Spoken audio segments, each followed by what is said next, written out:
देवादिदेवादिं ब्रह्म श्री आदिनाथ भगवान की। देवादिदेव श्री चिंतामणि पार्श्वनाथ भगवान की। पूज्याचार्य प्रवर श्रीमान तुंग स्वामी महाराज की। संत श्रोमणी आचार्य भगवान गुरुदेव श्री विद्यासागर जी महाराज की जय। पूज्य निरावक श्री वीर सागर जी महाराज की जय। श्लोक नंबर 36 चल रहा है।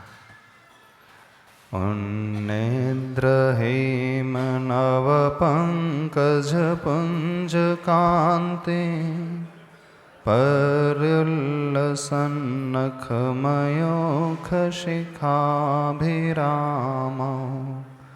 पादोपदानि तव यत्र जिनेन्द्र दत्तः पद्मानि तत्र विबुधाः परिकल्पयन्ति।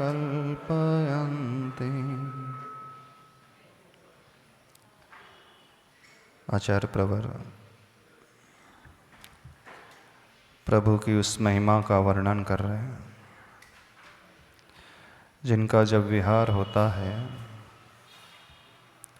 स्वर्णिम कमलों की रचना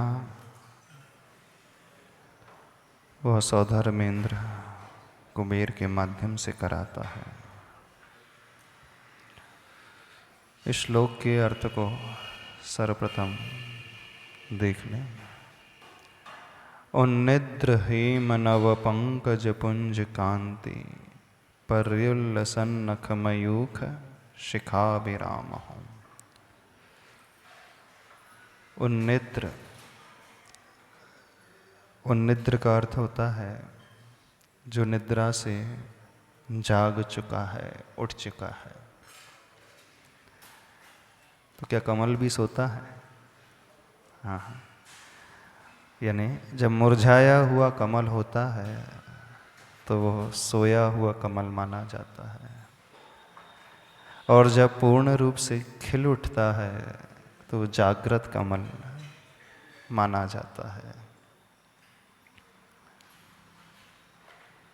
आप लोग जागे हुए हो ना कि सोए हुए हैं? कमल तो यहाँ पर उपमा है। उन पूर्ण खिले हुए कमलों की बात यहाँ पर चल रही है। एक एक पंखुड़ी जिनकी खुली और खिली हुई है। न केवल खुली है पंखुड़ी बल्कि खिली हुई भी है। खिली हुई का मतलब उल्लसित है, उत्साहित है, ऊर्जा से भरी हुई है। कैसा है वह कमल? हेम, हेम का अर्थ होता है स्वर्ण, यानी स्वर्ण का वह कमल है। पुराना है कि नया है? तो नव शब्द दिया है। उन्निद्र हेम नव, फिर शब्द आया है पंकज। पंकज का अर्थ होता है कमल। वैसे पंकज शब्द की व्युत्पत्ति यदि हम देखें, पंके जायते इति पंकजः, पंख में जो पैदा होता है वह पंकज माना जाता है।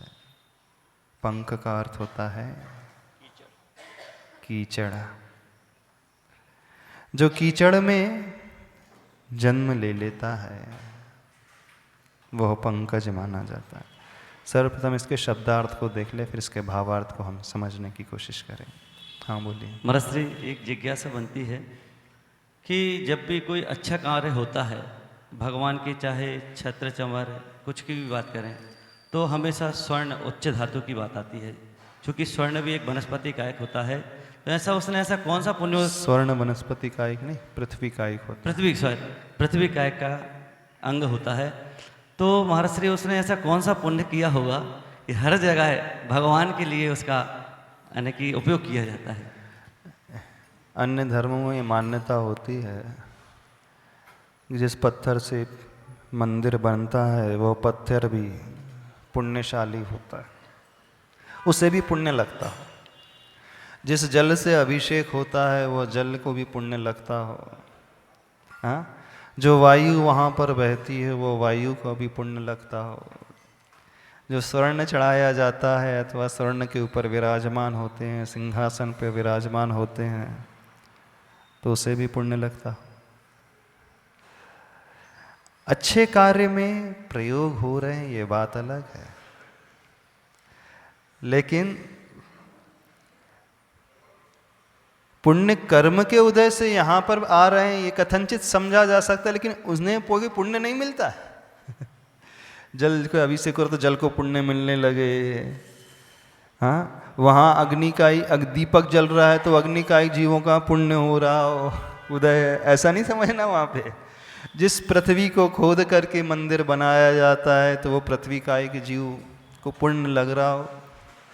पुण्य और पाप की प्राप्ति तो परिणामों के ऊपर आधारित होती है, उसमें उनका क्या वश।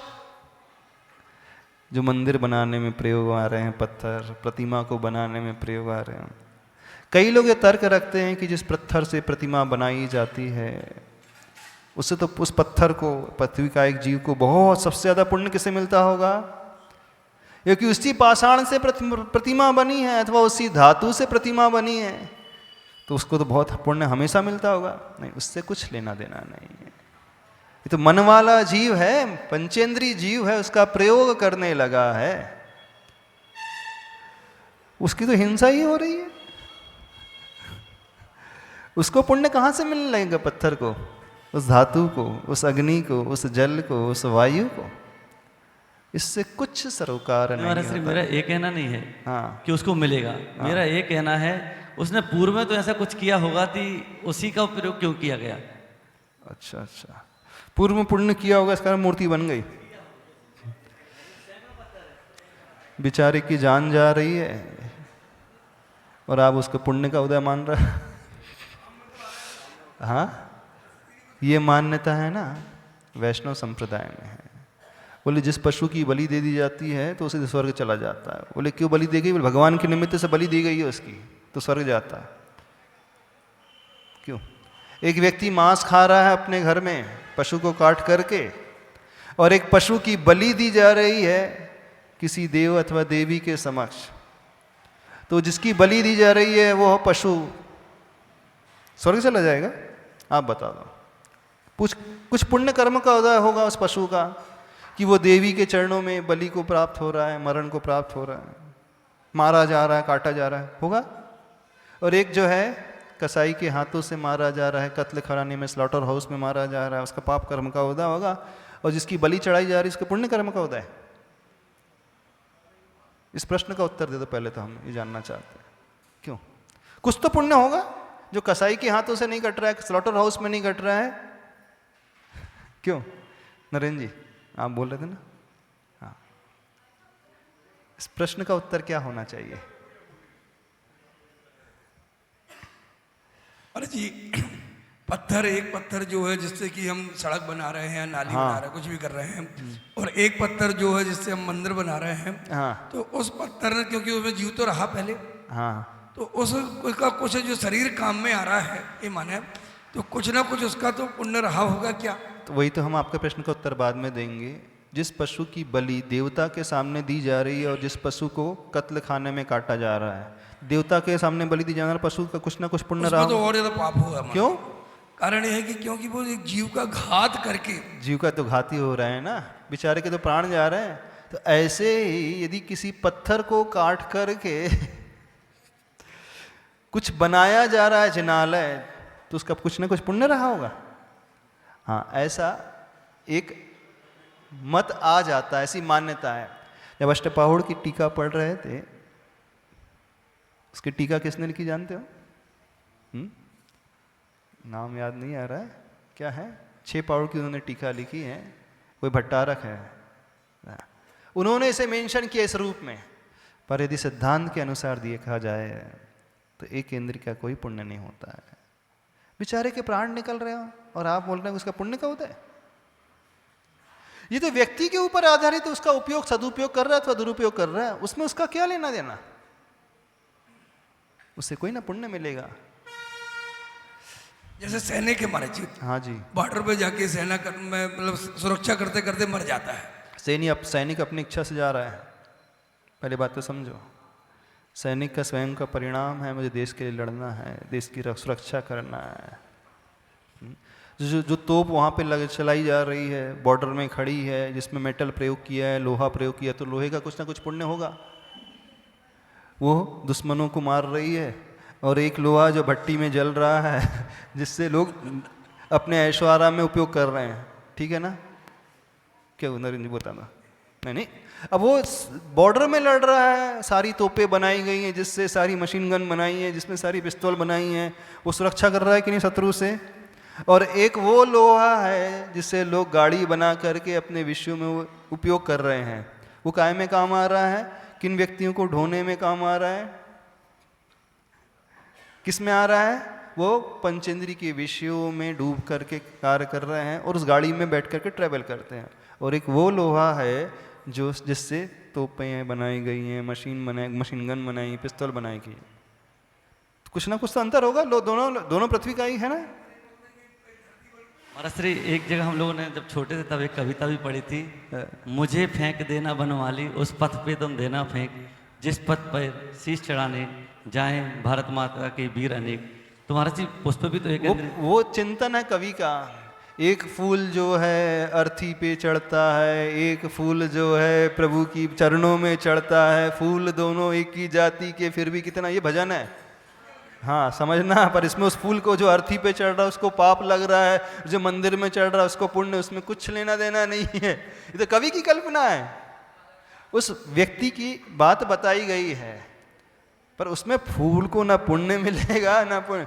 यानी जो लोग फूल चढ़ाएंगे प्रभु की पूजा में तो बेचारे फूल तो बड़े सौभाग्यशाली है।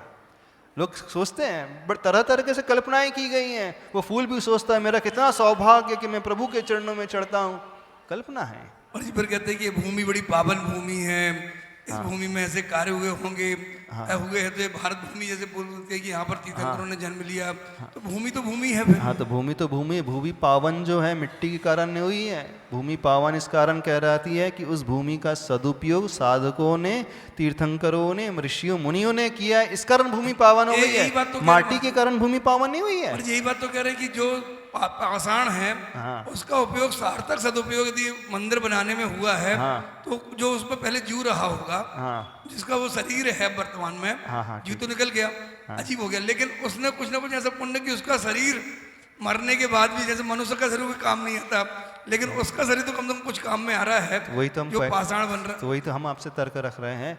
एक कत्ल खाने में एक पशु कट रहा है और एक मंदिर में कट रहा है। जो मंदिर में कट रहा है कुछ ना कुछ तो पुण्य होगा। हमारे इस प्रश्न का उत्तर दो आप तो पहले।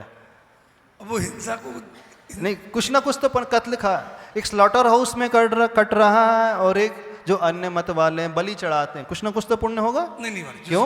वो तो बहुत मिथ्यात्व है और अच्छा ठीक है, बहुत घोर पाप। अच्छा लोहा भी पृथ्वी का एक है ना, लोहा भी पृथ्वी का एक है ना, जो बॉर्डर में लड़ाई में प्रयोग आ रहा है और जो है किसी की कत्ल में दंगों में काम आ रहा है। ये जो जीव रहा होगा लोहे में पहले, हाँ तो वो पुण्यशाली होगा जो लड़ाई में। कुछ नहीं, ये सब फालतू की चीजें हैं, इससे कुछ नहीं होता।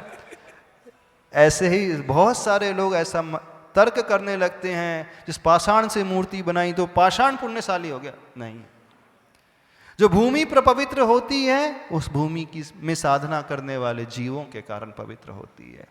जिस पाषाण की हम पूजा करते हैं, पाषाण की पूजा नहीं करते, मूर्ति की पूजा नहीं करते, उसमें आरोपित जो संस्थापित किए गए हैं, स्थापना की गए उन प्रभु के गुणों की, उसकी पूजा कर रहे हैं। हमारे कभी मूर्ति की पूजा होती ही नहीं। यदि मूर्ति की पूजा होती तो शिल्पी के यहाँ भी हो जाना चाहिए था।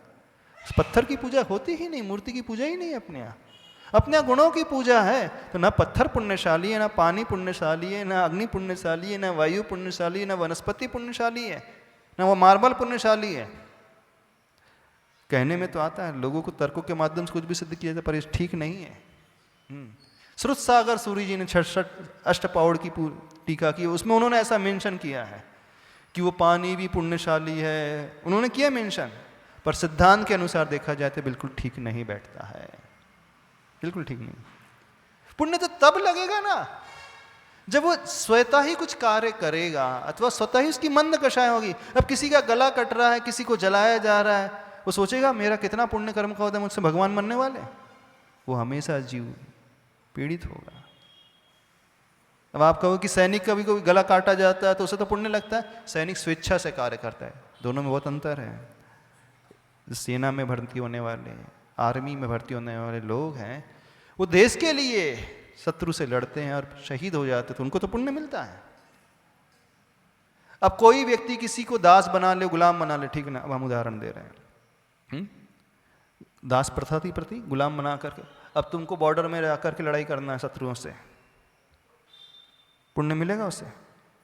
बोले यदि लड़ो नहीं तो यहाँ गला काट दूंगा बोले तुम्हारा। तो लड़ रहा बेचारा, क्यों लड़ रहा है? जीवित रहना तो लड़ाई करूंगा, शत्रु से लड़ूंगा, उसे कोई पुण्य नहीं मिल रहा है। कुछ शत्रु, उसकी दृष्टि में शत्रु है ही नहीं, वो देश की बात ही नहीं है। एक व्यक्ति ने, जमींदार है, अपने घर की सुरक्षा के लिए चारों तरफ मवालियों की संख्या बढ़ा ली, गुंडों की समय, ठीक है चलो इसे वैसे ले ले, है ना। एक सेठ है, साहूकार है, उसने 20 मवाली गुंडे पाल लिए हैं। जब भी कोई आए तो मेरी रक्षा करने के लिए तुम निपटा देना 4 लोगों को तो वो अपने सेठ की रक्षा के लिए 4 लोगों को निपटा देता है। जो निपटा रहे हैं 4 गुंडे, उन्हें कुछ तो मिलता होगा पुण्य? नहीं, पुण्य तो मिलता होगा कि नहीं? वो क्यों निपटा रहे हैं? 50 रुपये सैलरी मिल रही, बॉडीगार्ड बने वो सेठ के। तो कोई सेठ का, पर्सनल सेठ का बॉडीगार्ड है, उसकी रक्षा के लिए किसी से लड़ाई झगड़ा कर रहा है, मार रहा है, तो उनको बॉडीगार्ड को कभी पुण्य मिलेगा? देश की रक्षा के लिए लड़ रहा है तो पुण्य मिलेगा, क्योंकि वहां पे निस्वार्थ है, देश की भूमिका। वहां तो व्यक्तिगत बात हो, तो पैसे के लिए लड़ रहा है वो। अंतर समझने की कोशिश करना। ऐसे ही जिनालय में, किसी मंदिर में प्रतिमा बनती है पाषाण से, जल का प्रयोग होता है अभिषेक के लिए, दीपक जल रहा है, वो अग्नि का एक जीव तो पुण्यशाली होंगे, देखो प्रभु के आगे जल रहे हैं, है ना। वो धूप खिया जा रहा है कोयले जलते हुए अंगारों में, वो तो पुण्यशाली अग्नि का एक जीव होंगे ना, नहीं होंगे? बताओ आप। मंदिर में जल रहे हैं और एक भट्टी में जलते किसी होटल में, कोयला वही है, एक भट्टी में जल रहा था और मंदिर के धूपदान में जल रहा है, तो वो तो पुण्यशाली होगा अग्नि का एक जीव। मंदिर में जल रहा है, बतलाइए, होना चाहिए कि नहीं? हाँ, थोड़ा अंतर क्यों हो जाएगा अंतर?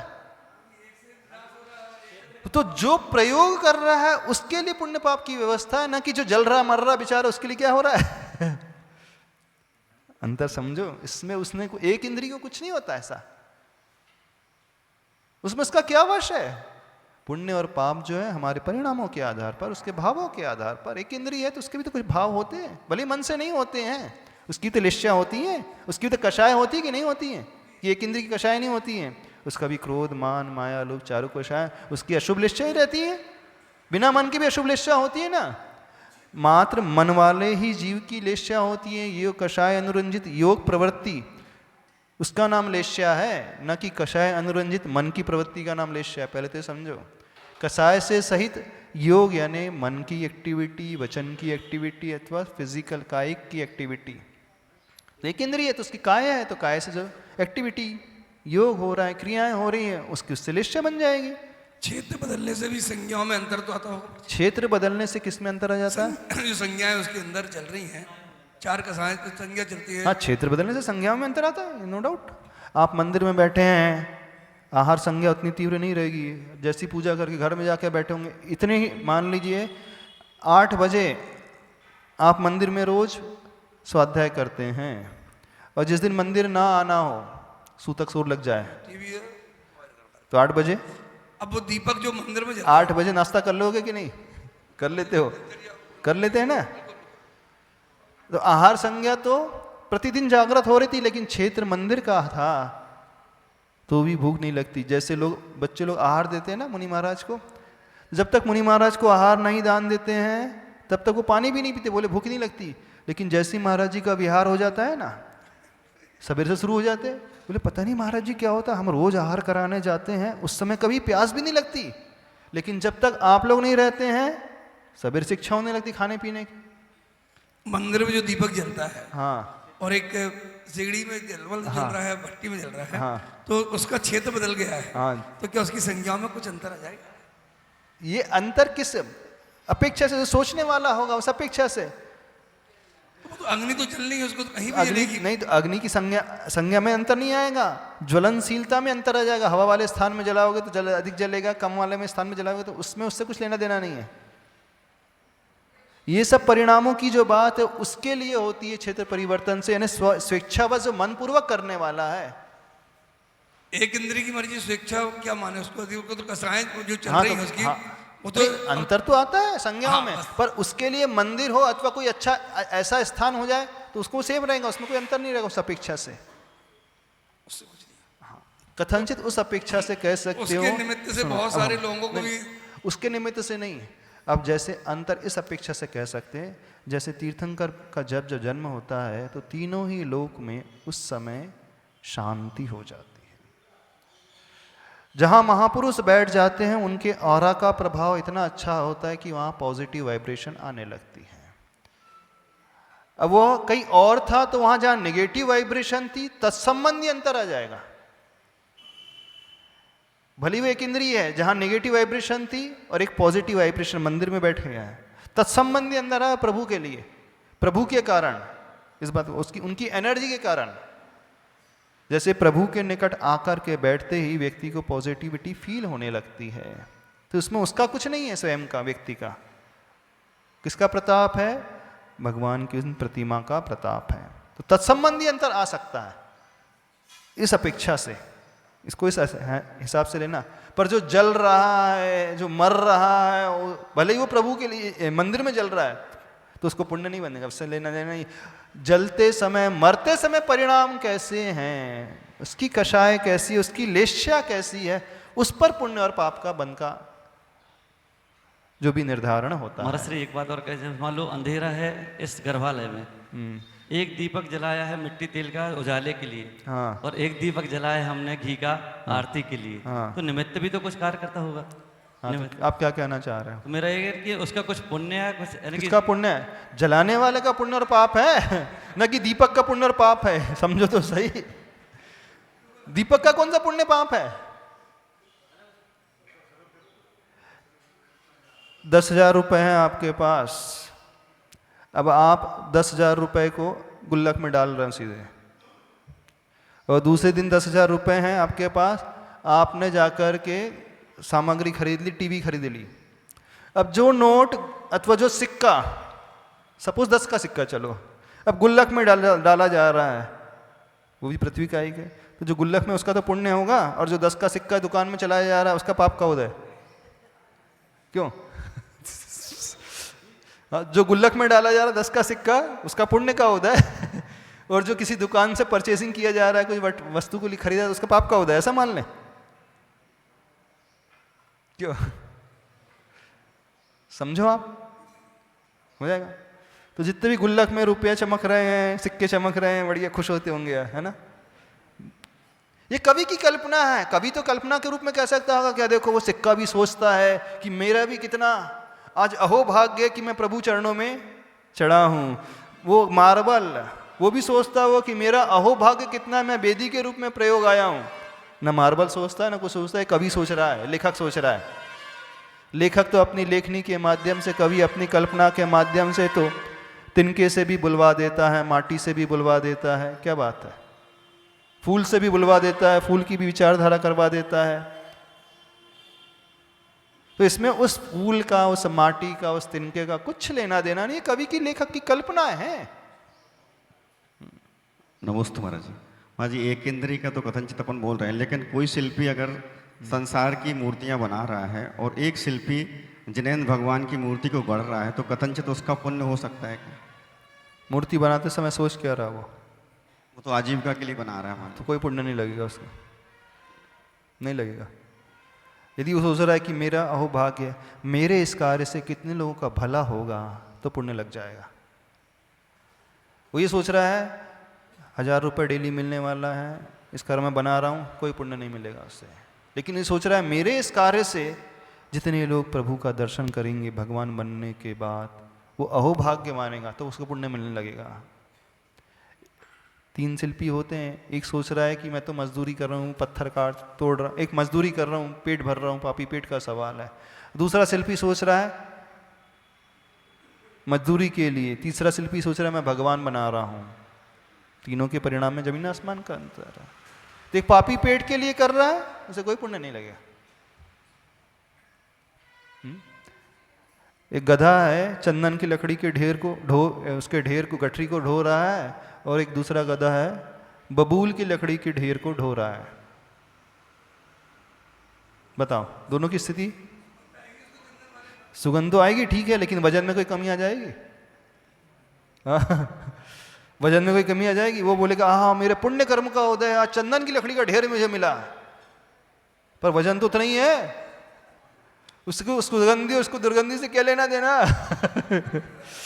हाँ महाराज जी, लेकिन उसके निमित्त से इतनी अच्छी मूर्ति तो बन रही है। हाँ, जैसे उसके निमित्त से, यदि वो निस्वार्थ वृत्ति से कर रहा है। महाराज जी बहुत सारे मूर्तिकार होते हैं, उनका भैया नाहटा जी की जो मूर्ति है उसका एक अलग सौम्यता, एक अलग छवि रहती है, दूसरे की मूर्ति की अलग, तो उसके निमित्त से कुछ अच्छा तो हो रहा है। उसकी कला की प्रशंसा है, उसकी कला है। एक कोई बहुत अच्छी नृत्यांगना की मूर्ति बना दे, कला की प्रशंसा है उसकी। उस कलाकार जब वो कला का प्रयोग कर रहा है, उस समय वो क्या सोच करके करता है उस पर आधारित रहेगा सब कुछ। उसके भाव कैसे हैं? उसके भाव हैं कि मान लीजिए मुझे 1 लाख रुपए खर्चा आता है, मैं जब भी भगवान की मूर्ति बनाऊंगा तो मैं 95,000 ही लूंगा, 5,000 नहीं लूंगा, तो उसको पुण्य मिल जाएगा। क्यों? क्योंकि मैं भगवान का काम कर रहा हूं।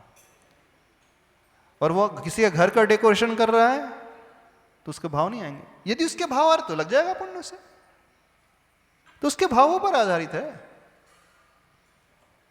और जिस शिल्पी को बस अपना पेट भरना है, तो उसके लिए क्या भगवान क्या शैतान सब एक जैसे? हो सकता है भगवान की मूर्ति को वो अच्छे से ना बनाए, शैतान की मूर्ति को बहुत डेकोरेटिव बना दे। क्या बात?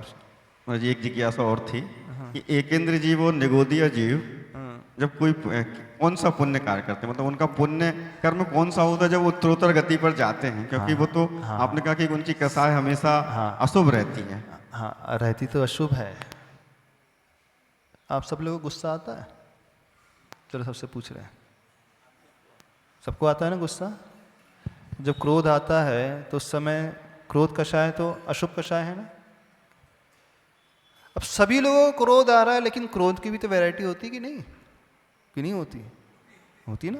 किसी को बहुत तीव्र क्रोध आ रहा है, किसी को मीडियम क्वालिटी वाला आ रहा है, किसी को एकदम लो ग्रेड वाला है। तो जिसे लो ग्रेड की कषाय होती हैं, लो ग्रेड का क्रोध आ रहा है, उसे हम कहते हैं व्यवहार में अच्छा व्यक्ति है भैया। गुस्सा तो आता है, लेकिन इतना ज़्यादा नहीं आया था कि पत्थर ही मारने लगे, टीवी फोड़ दे, किसी को उठा करके पटक ही दे। इतना गुस्सा नहीं आता। आता है एक शब्द बोलेगा 2 मिनट में तुरंत शांत हो जाएगा, चुपचाप क्षम। लेकिन एक व्यक्ति है क्रोध में कुछ भी कर देता, उसको ध्यान ही नहीं रहता। तो ऐसा जो एकेंद्रीय जीव जब मरना को होता है अथवा आयु बंद का काल आता है, उस समय यदि उसकी कषाय मंद हो जाएगी, भले ही अशुभ है, लेकिन अशुभ की कैटेगरी जब मंद लेवल वाली आ जाएगी तो वह जो है अच्छी गति और अच्छी आयु का बंद कर सकता है। तो जब उस समय अच्छी आयु बंद हो जाएगी तो निकल कर आ जाएगा। ऐसा रहता है वो।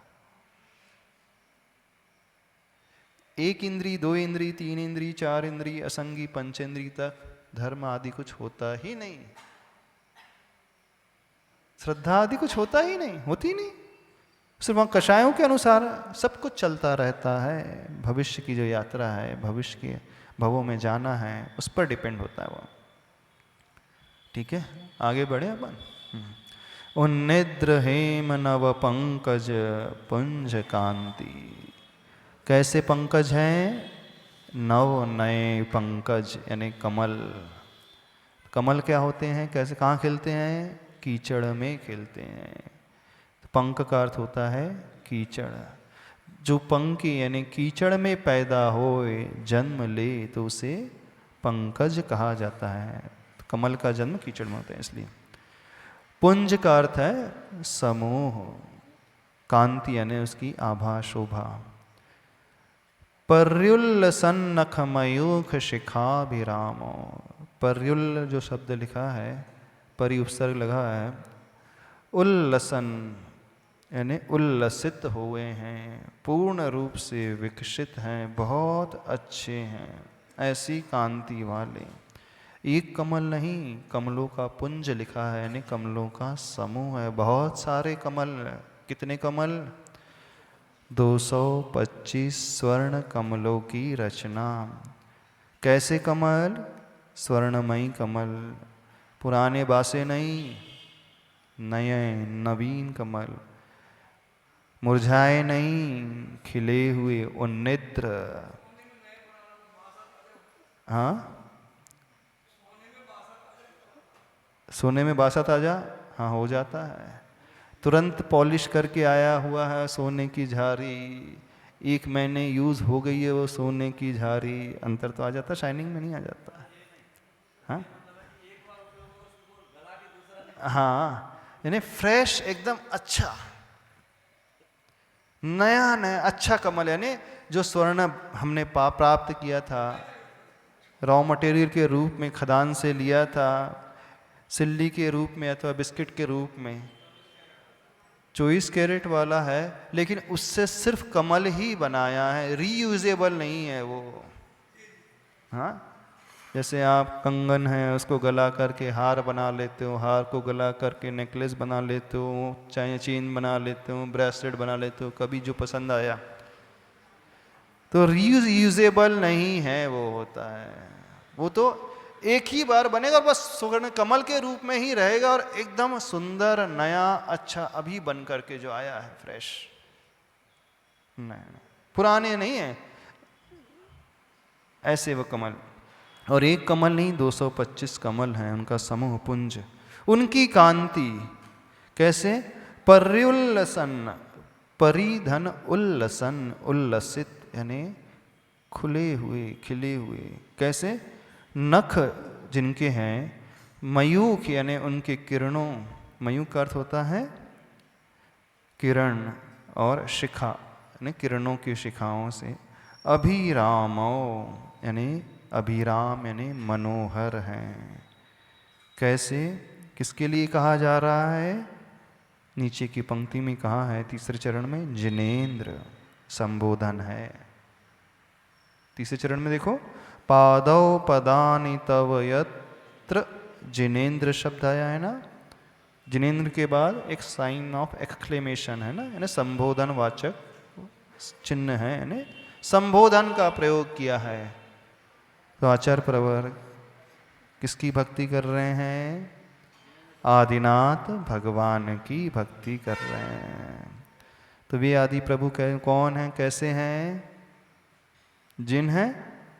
नहीं, जिन नहीं है, वो जिनों के इंद्र हैं। जिनेंद्र का अर्थ क्या हुआ?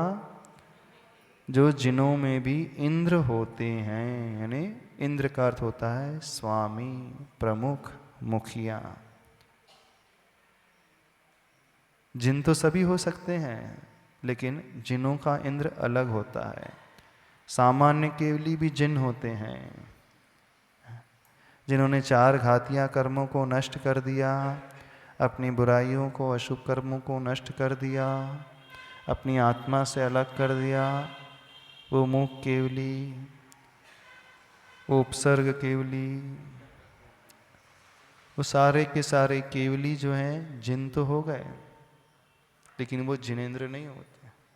जैसे एक क्लास है, 50 बच्चों की क्लास है, सारे स्टूडेंट्स हैं, लेकिन CR उसमें एक ही रहेगा, क्लास रिप्रेजेंटेटिव या क्लास कैप्टन जो होता है वो एक ही रहेगा। है वो उसी क्लास का स्टूडेंट, एक ही क्लास का स्टूडेंट है, और उस क्लास में सारे बच्चे हैं, वो भी उसी क्लास का बच्चा है, लेकिन उन बच्चों का वो मुखिया माना जाता है, कैप्टन हो गया जो। तो ऐसे ही यहाँ पर जिन शब्द का संबोधन नहीं किया है, कौन से शब्द से संबोधित कर रहे हैं? जिनेंद्र। तो ये आदिनाथ भगवान आप कौन हैं? जिनों के भी इंद्र हैं। तो क्या जिनों में भी अंतर होता है? अरिहंत परमेष्टि में अंतर होता है? अब हम आपसे पूछ रहे हैं, अरिहंत परमेष्टि में अंतर होता है? हाँ, अरिहंत में होता है कि नहीं होता है अंतर? होता है अंतर, क्यों नहीं होता है? अरिहंतों में भी अंतर होता है। हाँ, तीर्थंकर अरिहंत यानी उस अरिहंत की बात कर रहे हैं जो तीर्थंकर पद को धारण किए।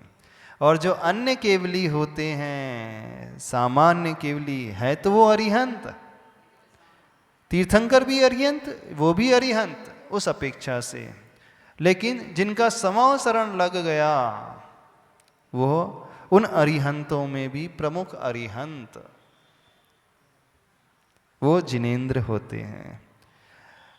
अंतरंग दृष्टि से कोई अंतर नहीं, क्वालिटी की दृष्टि से अनंत चतुष्टय तीर्थंकरों के पास भी होता है, अनंत चतुष्टय सामान्य केवलियों के पास भी होता है। जैसे भरत चक्रवर्ती, बाहुबली, गज कुमार आदि जो, अथवा अर्जुन, युधिष्ठिर, भीम, जब इन्होंने घातिया कर्मों को क्षय प्राप्त नष्ट कर दिया तो वो क्या कहलाएंगे?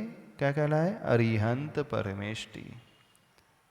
लेकिन जब वे नेमिनाथ भगवान के समो शरण में थे, उसी समय मान लो नेमिनाथ भगवान का समो शरण लगा है और युधिष्ठिर, भीम और अर्जुन वो केवली बन गए। अब तीर्थंकर भगवान तो ऊंचे सिंहासन पे सबसे ऊपर गंधकुटी में 3 कटनियों के ऊपर बैठे हैं, और उसी समो शरण में जहाँ श्रमणों की सभा होती है, मुनियों की सभा होती है, उसमें जानते हो कौन कौन रहता है? सामान्य मुनिराज भी रहते हैं, रिद्धिधारी मुनिराज भी रहते हैं, और अरिहंत परमेष्टि केवली भी रहते हैं। हाँ, वो भी बैठे रहते हैं, सामान्य केवली भी रहते हैं भगवान के समो शरण में। अब प्रश्न उठा, क्यों रहेंगे? हाँ, अंदर से तो कोई अंतर नहीं है, लेकिन तीर्थंकर भगवान का पुण्य ही ऐसा है, उनका वैभव ही ऐसा है, उन्हें मोह कुछ नहीं है। सामान्य केवली को, उनको भी केवल ज्ञान हो चुका है, अनंत ज्ञान हो चुका है, लेकिन दिव्य ध्वनि खिल रही है तो बस सुनते ही रहते हैं। वो भी आवश्यकता क्या पड़ी? हाँ, आचार्य भगवान का संग है, ठीक है। एक मुनिराज हैं अथवा बहुत ऊंचे पहुंचे हुए, और अन्य मुनिराज भी वही मुनिराज हैं, है ना। एक बहुत प्रभावक मुनिराज हैं, एक बहुत ज्ञानी मुनिराज हैं, अन्य मुनिराज भी बहुत ज्ञानी हैं, उतना ही ज्ञान उतना है उनका है, उतना ही ज्ञान उनका है, लेकिन ज्ञानी होने के साथ साथ एक की प्रभावना अधिक है और एक की प्रभावना नॉर्मल है, ठीक है। तो जिसकी प्रभावना बहुत अधिक है वहाँ बहुत भीड़ है, और वही ज्ञानी मुनि, दूसरे ज्ञानी मुनि भी वहीं बैठे हैं। अब उनकी ध्वनि खिल रही है, उनका उपदेश हो रहा है, और उतने ही ज्ञानी मुनिराज उस उपदेश को सुनते कि नहीं सुनते? उनके उपदेश को नहीं सुन रहे हैं, मुख्यतः उस साधक की प्रभावना को देख रहे हैं। धन्य है इनके तीर्थंकर नाम कर्म की प्रकृति का उदय। उनको पुण्य की आवश्यकता ही नहीं है, अब तो वो तो घातिया कर्म को नष्ट कर चुके हैं। लेकिन उस समो शरण की सभा में जो मुनियों की सभा होती है, श्रमणों की सभा होती है, वहां पर अन्य केवली भी बैठे रहते हैं। यही तो विशेषता है। अनंत चतुष्टय दोनों की सेम होते हुए भी बाहर के वैभव का भी अंतर पड़ता है। जो सारे अरिहंत हो चुके हैं, सारे अरिहंतों से सभी जीवों का एक जैसा कल्याण होता है? नहीं। जो काम तीर्थंकर कर सकते हैं, अरिहंत, तीर्थंकर अरिहंत, वे सामान्य अरिहंत नहीं कर सकते। सामान्य अरिहंत के पास हो सकता है लोग सुनने के लिए न भी आए, ज्ञान उनके पास है। सामान्य अरिहंतों का भी दुस्वर नाम कर्म का उदय रह सकता है, यानी कोई उनकी वाणी को सुनना पसंद ना भी करे, केवल ज्ञान होते हुए भी। लेकिन जो तीर्थंकर के पास होता है वो अलग ही कुछ होता है। तो इस अपेक्षा से अंतर होता है दोनों। वो जिन कहलाएंगे, लेकिन जिनेंद्र, जिनों के इंद्र, स्वामी। दर्शन से, हाँ, जिन महिमा से सम्यक दर्शन हो जाता है वो तीर्थंकर भगवान का जितना ताम झाम बड़ा होता है ना, उसको देख करके प्रभावित होते हैं, उससे सम्यक दर्शन देवों को हो जाता है। अब एक केवली भगवान अकेले हैं, कोई नहीं है, मान लीजिए ऐसे बैठे हैं सामान्य से, भले 4 अंगुल अधर पे हैं, लेकिन उनकी कोई महिमा नहीं है, तो देवों को सम्यक दर्शन नहीं होगा। देवों के लिए सम्यक दर्शन की उत्पत्ति में जिन महिमा दर्शन आता है, एक अलग से निमित्त आता है, जिन महिमा दर्शन, धर्मोपदेश, धर्म श्रवण आता है, जाति स्मरण आता है ना, जिन बिम दर्शन आता है, जिन महिमा शब्द का प्रयोग है, यानी महिमा को देख करके सम्यक दर्शन हो जाता है। महिमा में भी बहुत प्रभाव होता है, भीड़ में चमत्कार तो होता है कि नहीं? हाँ, जहाँ भीड़ होती है सामान्य जनता वहीं आकृष्ट होगी। अब कोई अकेला बैठे तो सामान्य जनता को क्या पता, भले आप अपने भीतर कितनी भी क्वालिटी लेकर के बैठे रहो, बहुत ज्ञानी हो, बहुत तपस्वी हो, सामान्य जनता तो कहाँ आएगी, कैसे आएगी? भीड़ को देख करके ही आएगी, नाम को देख करके ही आएगी, तामझाम को देख करके ही आएगी कि नहीं आएगी? ये तो फैक्ट की बात है। और तामझाम इसलिए किया जाता है, समोसरण की रचना इसलिए की जाती है, इतना वैभव इसलिए दिखाया जाता है कि वे सारे की सारी जनता आ जाए प्रभु के चरणों में। ध्यान से सुनना, प्रभु को देख करके नहीं आते पहले वो क्या देख करके आते? अरे क्या अधर आकाश में क्या है ये सब, ये क्या है, हवा में क्या चीज है ऐसा? 20,000 सीढ़ियां प्रमाण, हाँ,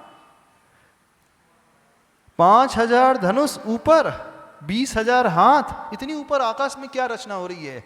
तो लोगों के आकर्षण का केंद्र हो जाता है कि नहीं? बिल्कुल। वो अभी भगवान को जानते नहीं, भगवान कौन होते हैं, सर्वज्ञ कौन होते हैं, तीर्थंकर कौन होते हैं, उन्हें पता ही नहीं, कुछ भी आज तक देखा ही नहीं, सुना ही नहीं। उन्होंने क्या देखा, अचानक क्या उतर करके आ गया? जैसे यूएफओ आती ना, अनआइडेंटिफाइड फ्लाइंग ऑब्जेक्ट आ जाए, कोई भी आकाश में कोई ऐसी ऑब्जेक्ट नजर आ जाए जिसको अपन ने कभी देखा नहीं हो, तो लोगों के आकर्षण का केंद्र होता है, क्या आ गया एकदम से। तो समोसरण हमेशा नहीं रहता है। चतुर्थ काल में पूरे एक कोड़ा कोड़ी सागर, 42,000 कम कर लो वर्ष, उसमें मात्र 24 ही तीर्थंकर होते हैं। आदिनाथ भगवान को जब केवल ज्ञान हुआ, वो आदिनाथ भगवान पहले तीर्थंकर, दूसरे तीर्थंकर कौन से? अजितनाथ भगवान।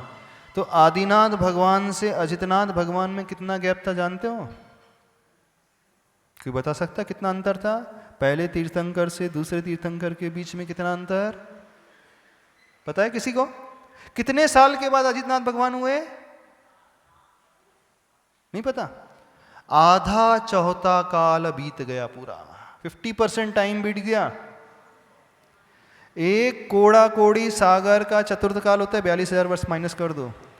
तो उनके निर्वाण होने के पश्चात जब 50 लाख कोड़ी सागर समय व्यतीत हो गया, यानी 50% जो चतुर्थ काल का समय व्यतीत गया, तब दूसरे नंबर के तीर्थंकर हुए। यानी इतने लंबे टाइम पीरियड में कोई भी तीर्थंकर हुए नहीं। जब तीर्थंकर नहीं हुए तो समोसरण भी लगा नहीं।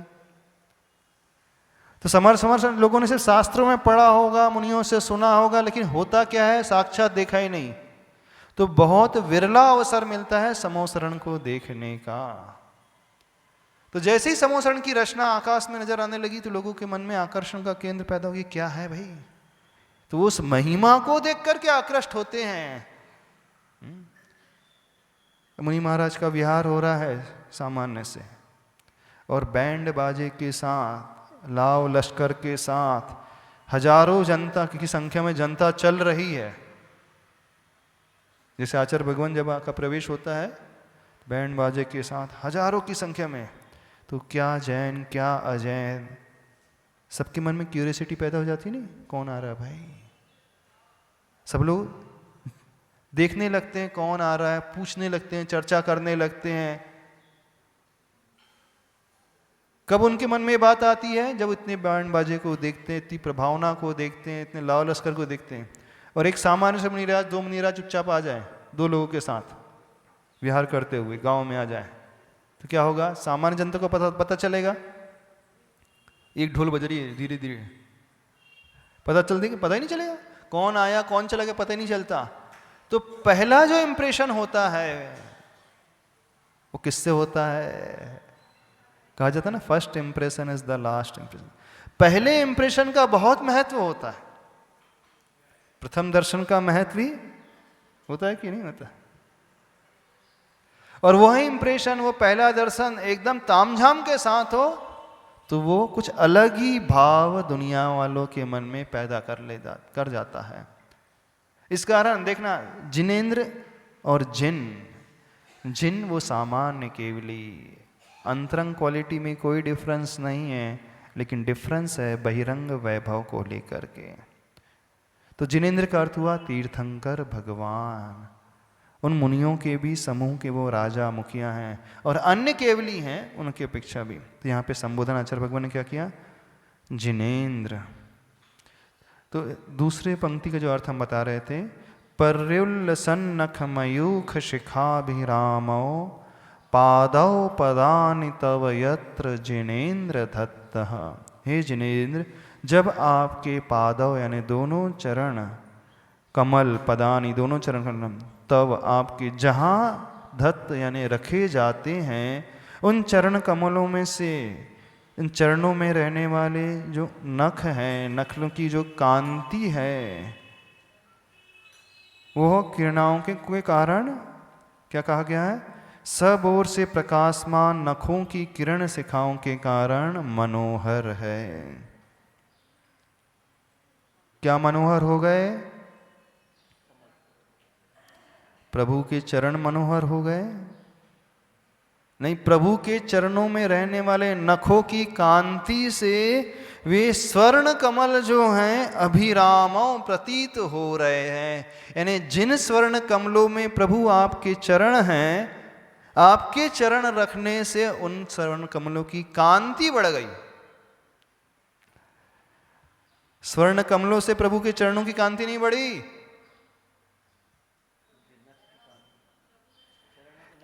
कमलों से प्रभु के चरणों की शोभा नहीं, चरणों से प्रभु के चरणों से स्वर्ण कमलों की शोभा बढ़ गई। ये भावों में नहीं कह रहे हैं, द्रव्य में भी हो रहा है। यानी प्रभु के चरणों में रहने वाले जो नख हैं, वो इतने ज़्यादा प्रकाश पुंज को लिए हुए हैं, कांति वाले हैं, चमक को लिए हुए हैं, कि जिन चरणों में, जिन कमलों में प्रभु के चरण हैं, उन चरणों से निकलने वाले नखों की जो शाइनिंग निकल रही है, वह शाइनिंग जो है और ज़्यादा रिफ्लेक्ट होकर के चारों तरफ फैल रही है, और कमल जो स्पष्ट रूप से नज़र आने लगे। मान लीजिए यहाँ लाइट जल रही है, ठीक है, एक बल्ब जल रहा है और एक सोने का कमल रख दिया गया। अब उस बल्ब का जो प्रकाश है उस स्वर्ण के कमल पर पड़ रहा है, और भी कमल रखे गए हैं, लेकिन बहुत दूर दूर रखे गए हैं, उन पर जो है उस बल्ब का प्रकाश नहीं पड़ रहा है। तो सबसे ज़्यादा सोने का कमल कौन सा चमकेगा? जिस पर फोकस पड़ रहा है वही सबसे ज़्यादा चमकेगा। अन्य भी कमल हैं, लेकिन वो क्यों नहीं चमक रहे हैं? क्योंकि उन पर फोकस ही नहीं पड़ रहा है। बात समझ में आ रही है? नहीं समझ में आ रही? क्या समझ में आया? कि प्रभु के चरणों के नखों की कांति से स्वर्ण कमलों की कांति जो है अभिरामो मनोहर हो गई है। धत्त पद्मानि तत्र विबुधाः परिकल्पयन्ति। वो पद्म यानी वो कमल, तत्र वहाँ पर, विबुधा यानी वे देवता लोग, परिकल्पयन्ति उसकी रचना करते हैं। यह शब्दार्थ श्लोक का हो गया। अब इसमें बहुत सारे रहस्य छिपे हुए हैं। एक रहस्य तो महापुरुषों की संगति से हमारा प्रभाव बढ़ता चला जाता है। जैसे प्रभु के चरणों के नख से निकलने वाली कांति से स्वर्ण का प्रभाव ज़्यादा बढ़ गया। ये सबसे ज़्यादा प्रभावशाली होता है। इस कारण हमेशा कहा जाता है जब जब हम महापुरुषों की संगति करने लगते हैं तो हम भी अपने आप में बड़े होते चले जाते हैं। अब विद्वान बैठा हुआ एक, अब उस विद्वान के इर्द गिर्द दो व्यक्ति बैठे उनसे चर्चा कर रहे हैं। कोई तीसरा व्यक्ति आकर के देखता है, वो उन महापुरुष विद्वान को जानता है कि बहुत बड़े पहुंचे हुए हैं व्यक्ति हैं, और वो चर्चा सामान्य व्यक्ति से कर रहे थे। अब लोग क्या समझने लेंगे, जरूरी उस लेवल का होगा। आप आचार्य भगवान के दर्शन करने जाएं, भीड़ जा रही है और आचार्य भगवान एक व्यक्ति से चर्चा कर रहे हैं, ठीक है, सारी भीड़ क्या सोचने लगेगी, विशेष व्यक्ति है कुछ ये। हाँ, आचार्य भगवान उन्हें समय दे रहे हैं, चर्चा कर रहे हैं, कुछ पूछ रहे हैं, लेकिन चर्चा कोई विशेष नहीं चली, कोई तत्व की चर्चा नहीं चल रही है, शास्त्र की चर्चा, सिद्धांत की चर्चा नहीं चल रही है, सामान्य चर्चा चल रही है। अब सब क्या सोचने लगे, दूर से देख रहे हैं दर्शन करने आए वाले, कोई प्रभावशाली व्यक्ति है, लगता तो ऐसी है। अब उसके भीतर कुछ भी गुण पैदा नहीं हुए, सामान्य ही है, बस अंतर क्या आ गया, महापुरुषों की संगति लेने का अंतर। तो मूर्ख भी जब विद्वानों का आश्रय ले लेता है तो विद्वान की भांति उसकी भी पूजा होने लगती है। कल शरद पूर्णिमा का पर्व था, है ना, आचार्य भगवान के उस महोत्सव को अपन सभी मना रहे थे। कल कुछ बड़े बड़े लोग आए थे, ठीक है, अब उनके साथ कई छोटे में भी आ गए होंगे, आ गए होंगे। अब आपसे बड़े व्यक्ति का ही सम्मान नहीं करते, कलेक्टर का ही सम्मान नहीं कर रहे थे, अथवा सॉलिसिटर जनरल के नहीं कर रहे थे। अब उनके साथ जो जो आए, भैया कोई आइए भैया आप बिस्री फल चढ़ाइए, हो सकता है उनका ड्राइवर भी क्यों ना हो, वो स्टेज पे आ गया, क्यों ला लिया आपने उनको। अब हम आपसे पूछने चाहते, क्यों स्टेज पर लेकर के आ गए उनको, क्यों उनका सम्मान करने लगे थे, जबकि वो एबीसीडी नहीं जानता, ना उसके भीतर क्वालिटी है, ना उसके भीतर ज्ञान है, ना तप है, ना कोई दान देने की क्षमता है, कुछ भी नहीं है, पढ़ा लिखा भी नहीं है, सामान्य व्यक्ति है। अब सारी भीड़ जो है उस कलेक्टर के साथ उन व्यक्तियों को भी देखने लगी कि कुछ ओहदे वाले होंगे, बड़ी पोस्ट वाले होंगे, अपने कुछ स्टेटस मेंटेन करके रखते होंगे, लेकिन था वो सामान्य। बस ऐसे ही यदि हमें विशेष बनना है, हाँ, यदि हम चाहते हैं कि हम भी पूजे जाएं, दुनिया हमें विशेष रूप से माने, कुछ मत करो, बस विशेष पुरुषों की संगति में रहने लगो, उनके इर्द गिर्द आने जाने लगो, अपने आप भी वैसी ही पूज्यता पाते चले जाओगे। आपको कुछ भी नहीं समझ में आता हो, कुछ भी बुद्धि ना हो, कुछ भी ज्ञान ना हो, कुछ भी सामर्थ्य ना हो, न शारीरिक सामर्थ्य हो, न मानसिक सामर्थ्य हो, न आर्थिक सामर्थ्य हो।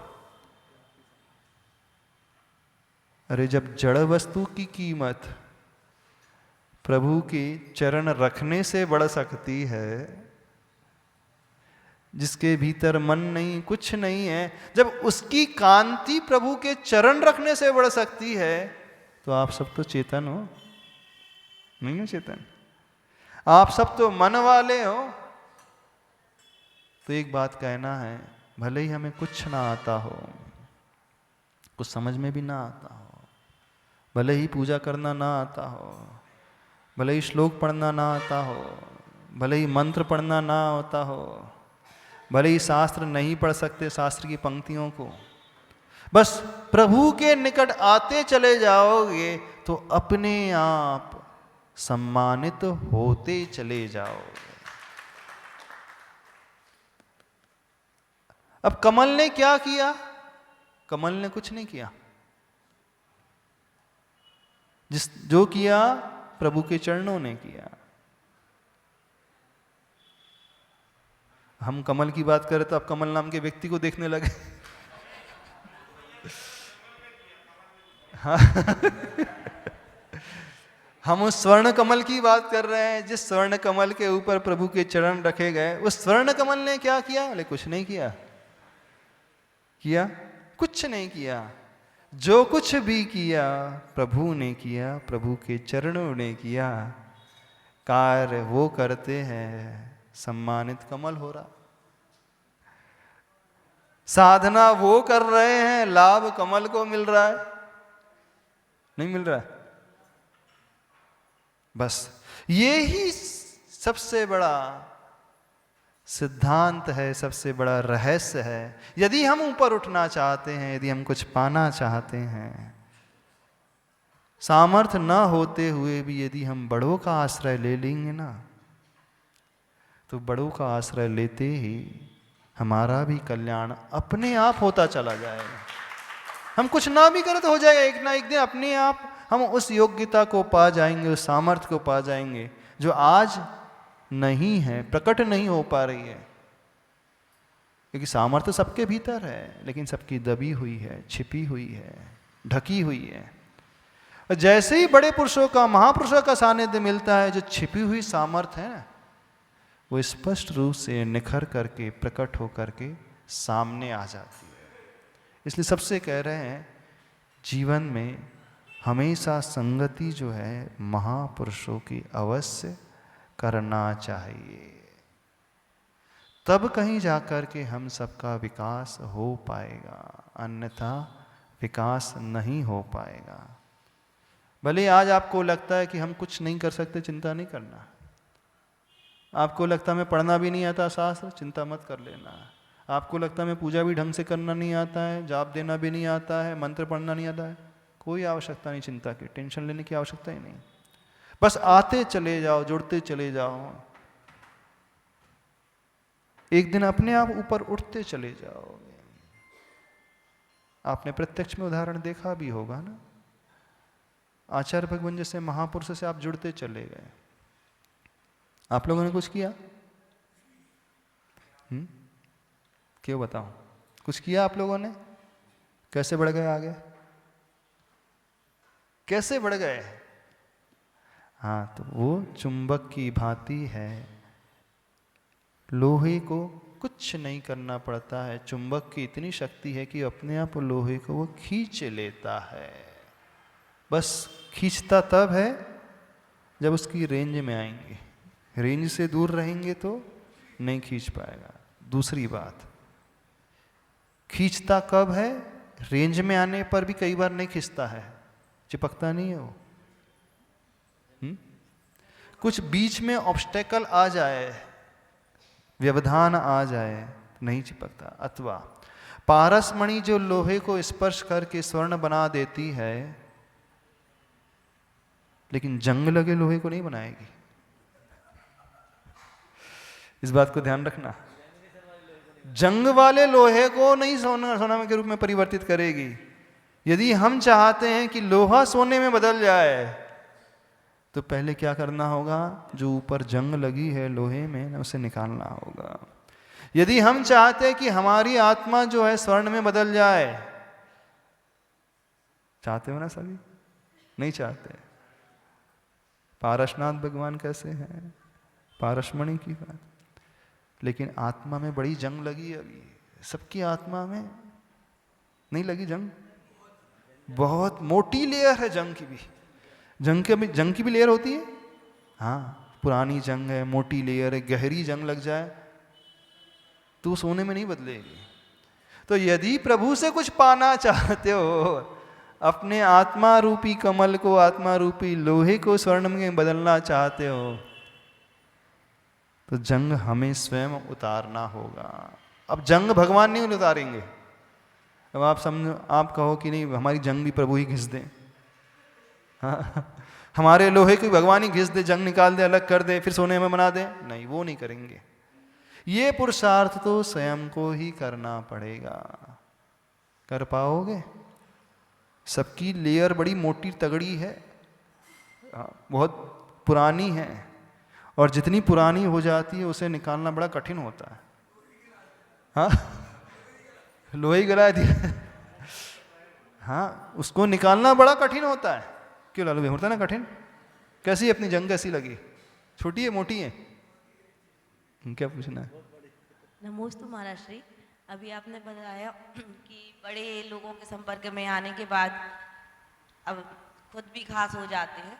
महाराज जी, पुण्य पाप यहाँ पे भी आ जाता है। जब अपन कोई अच्छा कर्म करेंगे, जब अपन अच्छा आगे बढ़ेंगे और अच्छे कर्म करेंगे, तभी तो अपन पुरुषार्थ करेंगे आगे, तभी बढ़ पाएंगे। हाँ, अब वही फिर से आ गया, क्या फिर से आ गया? फूल और वो पुण्य पाप का। हाँ, महाराज जी, भजन भी जो है उसमें यही है, अपने अपने कर्मों का फल सबको मिलता है। अपने अपने कर्मों का तो फल मिलता है, महाराज जी, पूर्व लेकिन भाव में उस फूल ने भी कुछ ऐसा पुण्य सुनो। किया होगा, कुछ किया होगा। सुनो सुनो, पूर्व भाव में पुण्य किया होगा, इस कारण जैन कुल में पैदा हो गए। पूर्ण भाव में पुण्य किया था, इस कारण अच्छा शरीर मिल गया।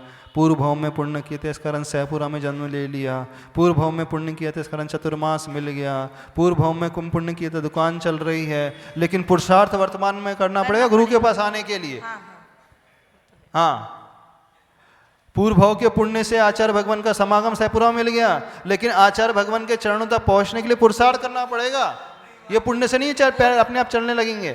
जी महाराज जी, वो तो है। हाँ। लेकिन वो एक इंद्री जो पुष्प है, हाँ, अब उसका थोड़ी ना उनको वो है, कसाय तो मान लो एक इंद्री है तो रहेगी। हाँ, लेकिन वो पूरे पुण्य का होता था जब वो भगवान के पास पहुंचा। वो नहीं चढ़ा, उसे चढ़ाया गया उसको अंदर से। चढ़ाया गया, लेकिन हाँ। उसका पुण्य था पूर्व पुण्य का। क्या पुण्य था? पूर्व का पुण्य था जब उदय में आया, जब वो श्री जी के पास गया, वो नहीं गया ना सूर्य जी के पास। उसको ले जाया वो गया। तो उसी वो के तो बाग पुण्य के बाग कारण। में खिला हुआ था। जो ले गया उसको पुण्य लग रहा है। पुण्य तो हमें तब लगता है जब हम अच्छे से करें। अब मान लीजिए आपको शिखर जी जाना नहीं है, अब जबरदस्ती घसीट करके लेके चले जाए, नहीं शिखर जी महाराज चलो जी, चलो उसको चलो। तो पुरुषार्थ नहीं कर पाएगा ना, उसको नहीं, तो नहीं। ले जाना पड़ेगा। अब जैसे जी बेटा मान लो आपका जाना नहीं चाहता शिखर जी, अच्छा बेटा जो है मंदिर आना नहीं चाहता, मान लीजिए, ठीक है। आप मार मार करके उसको मंदिर ला लेते, गुरु के पास आते, ढोक दे ढोक दे ढोक दे सिर में झुका सिर उसका जो चरण में झुका देते हैं। हाँ, तो उसका तो पुण्य होगा ना, उसका पुण्य लगता होगा। थोड़ा सा हमें बता दो। हाँ बोलिए। छोटा सा बेटा है, वो ढोक नहीं देना चाह रहा है, लेकिन आप जबरदस्ती उसकी गर्दन पकड़ी, झुका दी, छू, पुण्य तो लगता होगा। हाँ, नहीं पाप भी नहीं लगता है, तो उसे पुण्य लगता है कि नहीं, हमें तो ये बता दो, हमें तो ये समझाओ पहले। बात समझ में आ रही है कि नहीं समझ में आ महाराज रही? जी, भाव रहते हैं, लेकिन कुछ बच्चे ऐसे होते हैं कि संकोच के कारण नहीं झुकना पसंद करते। नहीं नहीं, बच्चों पे मत जाओ, हम तो उदाहरण दे रहे हैं, नहीं बता रहे। उदाहरण दे रहे हैं। तो फूल को कोई पुण्य थोड़ी लग रहा है। नहीं, उसका पूर्व पुण्य था। क्या पुण्य था? इस टाइम पे नहीं, उसने पूर्व में कोई ऐसा पुण्य किया होगा जब जैसे दो बगीचे में फूल लगे हैं, तो एक सब उस फूल भजन होगा- में अटके हैं। एक फूल जो है अर्थी पे चढ़ता है, दूसरा फूल जो है प्रभु के चरणों में चढ़ता है, अपने अपने कर्मों का फल भोगता है वो फूल। ये ऐसा है, ये भजन ही गलत है ये। हाँ, सबने उस भजन को पकड़ लिया, भजन की लाइन को पकड़ लिया। नहीं महाराज जी, वो है उस पुण्य की। और ये पाप जो है बुद्धि पूर्वक किए जाने वाली मुख्यतया जो क्रियाएं होती हैं। महाराज जी, ऐसा बोला जाता है कि पूर्व पुण्य के उदय से सब कुछ मिलता है। हाँ, तो पूर्व हम पुण्य बता रहे हैं के- पूर्व कर्म पुण्य के और उदय से। फिर कर्म तो अपन को करना ही अच्छा हाँ, पूर्व चाहिए। पुण्य के उदय से आपको जैन कुल मिला, भगवान मिल गए, सच्चे गुरु मिल गए, सच्चा शास्त्र मिल गया, अच्छा परिवार मिल गया, निरोगी काया मिल गई, मंदिर मिल गया, सब कुछ मिल गया। लेकिन आना तो स्वयं पड़ेगा ना, कि अब जैन कुल में पैदा होगा, इसका आपको पुण्य मिलता ही रहेगा। हाँ नहीं, पुरुषार्थ तो करना पड़ेगा। हाँ, बस अब जबरदस्ती कोई आपको घसीट के सासू में भेज रही, जाओ मंदिर जाओ, दर्शन करके आओ, नहीं तो रोटी नहीं मिलेगी, मान लो। महाराज जी, ये एक हाँ? बचपन की बात हो जाती है, जैसे हाँ। आपने बोला लोभ वाली बात हाँ। हो रही है, तो कि जब छोटे होते हैं तो फिर उसको चॉकलेट का लोभ दिया जाता है कि जाओ दर्शन करने के लिए। हाँ। लेकिन एक समझ जब खुद से आ जाती है इंसान हाँ। के अंदर, तो वो खुद से करने लगता है कि हमें अपना आत्म कल्याण करना है। ठीक तो है। उसमें थोड़ी ना वो आ हाँ, जाएगा। चलो समय हो गया है, इतना ही रखें। बोले देवादिदेव श्री आदिनाथ भगवान की।